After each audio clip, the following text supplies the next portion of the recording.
Magandang sukang gabi sa inyo.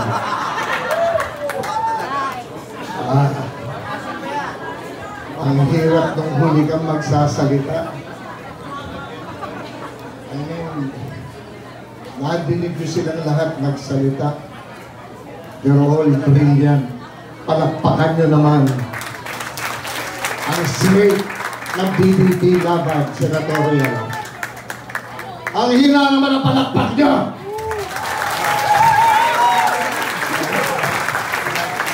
Ayan. Para matanggal yung kaba ko. Isipin nyo, baka nagsalita. Attorney J.B. Hinlo ng Visayas. Brilliant. Ilonggo. Tumayo ka naman. Magpakita ka sa kanila. Brilliant, matatag, matapang, ipaglalaban ng mga Pilipino, walang korupsyon sa katawan. Attorney J.B. Hinlo.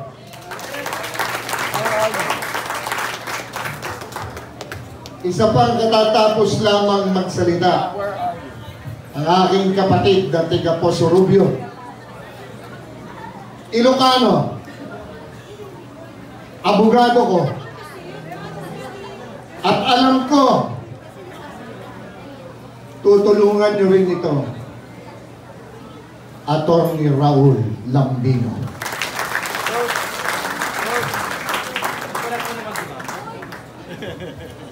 Ang isa pang abogado, ang pinakabata sa aming grupo, Attorney Jimmy Bondo. Nasaan ka?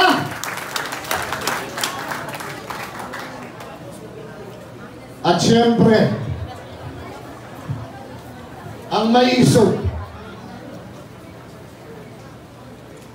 ang makikipaglaban ng gusto, Attorney Dave Rodriguez.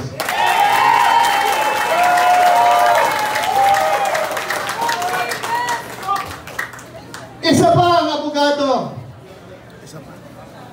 Napakagaling na congressman. Idolo ko. Kung saan nga pumunta yan, sinusundan ko.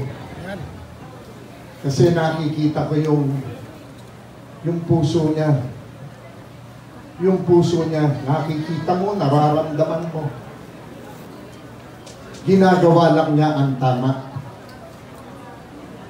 Napakagaling na congressman at alam kong magiging mas magaling na senador, Rodante Marcoleta.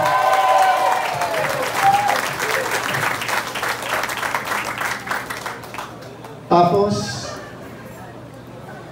meron po kaming pastor. Ang pastor na best friend po ng ating former President Rodrigo Roa Duterte.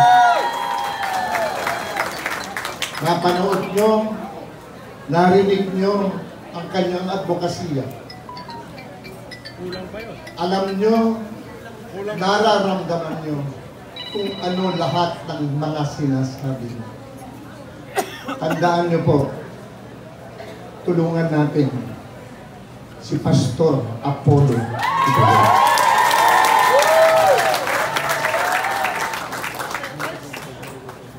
Tumako naman po tayo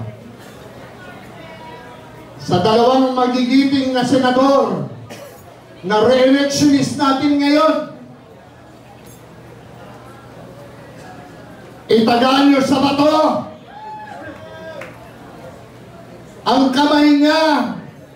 Kung nagkaroon man ng bahid ng dugo noon, dugo ito ng mga walang hiya, hindi ng mga matitinong tao. Yan, si Senador Bato de la Rosa.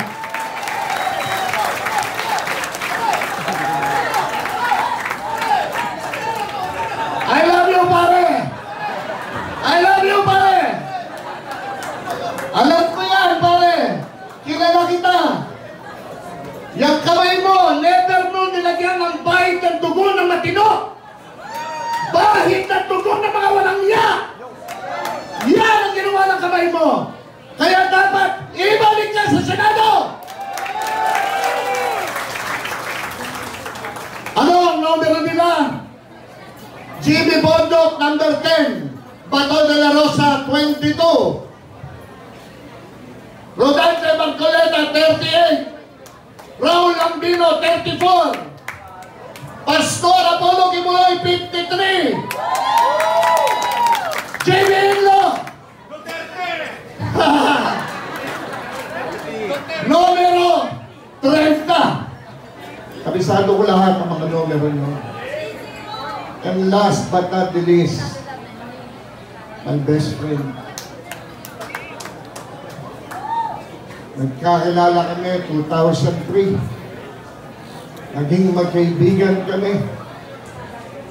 Unang araw ng kampanya, nung siya'y tumakbong unang beses bilang senador. Unang araw pa lang, sinamahan ko na siya. Hanggang ngayon, sinasamahan ko pa rin siya. Ganon ang tiwala ko sa kanya. Senador! Na ang tawag ng sambayanang Pilipino ay Mister! Na ang tanging bisyo ay ang mag! Anong numero sa balota? 28! Wala na naman palakpak.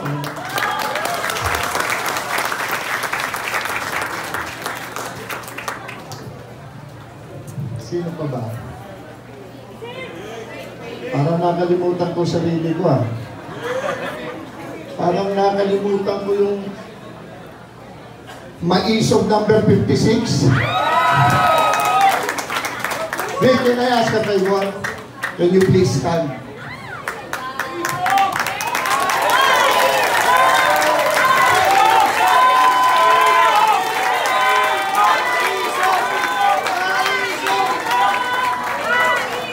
Now, Jimmy Bondoc, can you please stand?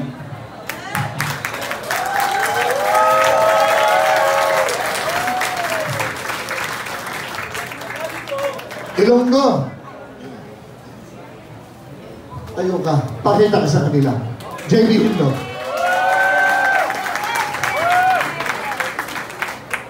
Taga Poso Rubio. Tayo ka please. Raul Lambino. Ang aking idolo, ang aking kaibigan, ang aking sinusundan. Congressman, soon to be Senator Rodante Marcoleta.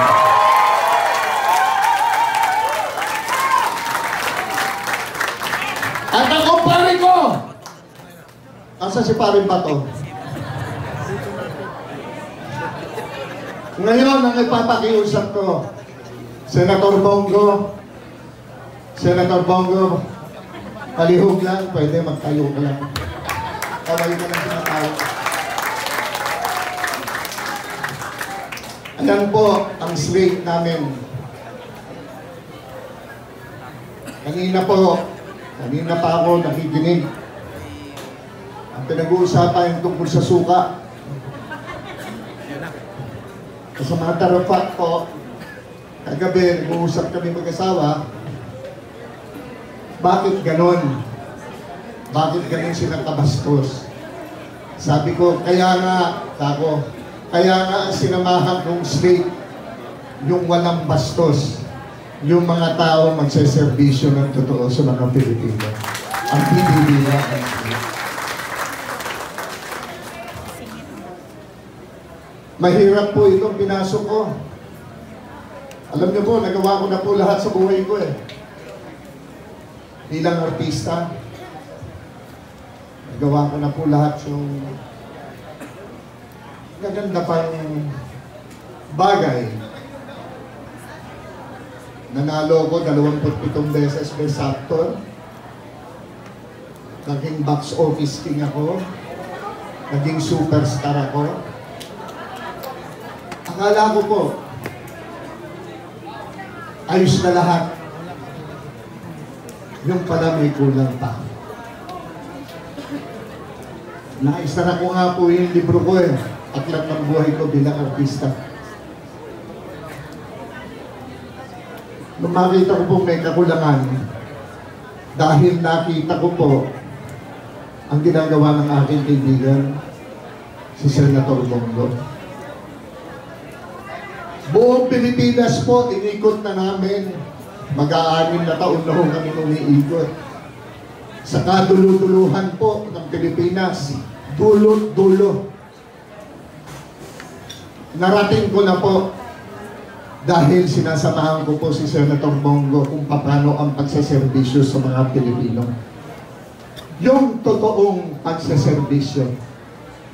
Sa pelikula, pagtatanggol sa mahihirap, tulong sa mahihirap, ginagawa namin yan nila Vivian Velez.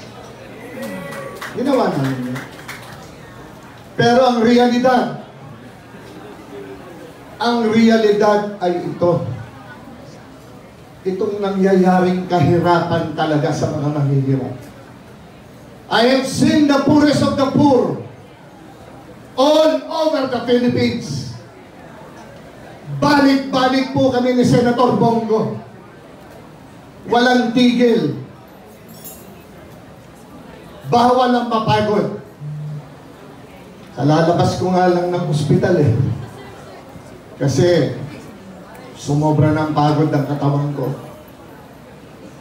Pero pinilit ko pong dumating ngayong gabing ito. Ngayong araw na ito dito. I will not miss this. Like what I said, nasara ko ang aklat ng buhay ko bilang artista. Meron akong isa pang hindi nagagawa. Kaya nagbukas ako ng aklat ng buhay ko muli. Pangalawang beses. Pero hindi bilang artista. Bilang isang public servant. This is my last hurrah. And I want to give it all. Ang magagiting ko po mga kasama, abogado, ako hindi. Meron mga kandidatong, mga kasama natin sa PDP, mga doktor, ako hindi. Meron mga engineer, ako po hindi.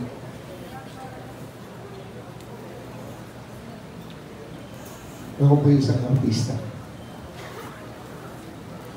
Pero ako yung artistang magiging epektibong maglingkod at magserbisyo sa sambayanang Pilipino. Ano ang kanilang mga ginagawa ngayon? Tinitira sa PRRT. Tinitira si Vice Inday Sara. Tinitira si Mayor Baste. Tinitira si Congressman Pulong. Bakit? Ano ang apelido nila? Duterte. Takot silang lahat. Urong ang kanilang mga buntot. Buntot. Takot silang lahat. Anong ginagawa nila? Totoo yung sinabi lahat ng ating mga abogado. Ipai-impeach nila si Inday. Nagnanakaw daw si Inday. Ay ko naman at sa akin, walang Duterte yung magnanakaw.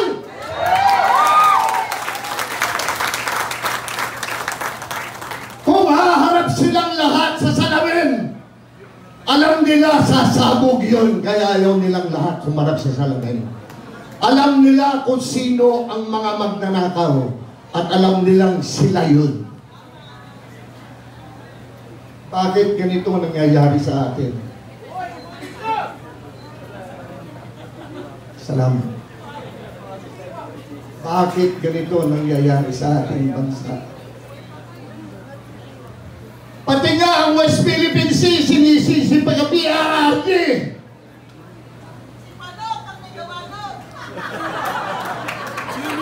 Sino ba ang Pangulo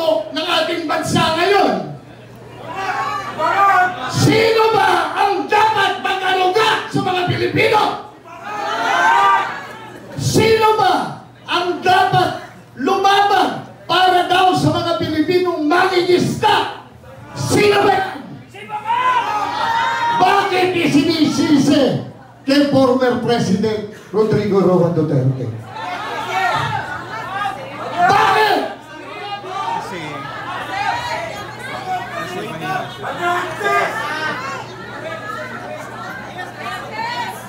Kayo pong lahat, alam niyo kung anong mga tunay na nangyayari. Kopi ko. Ngayon, dito sa atin. Ako naman nagkakapi dun eh. Sabi nila,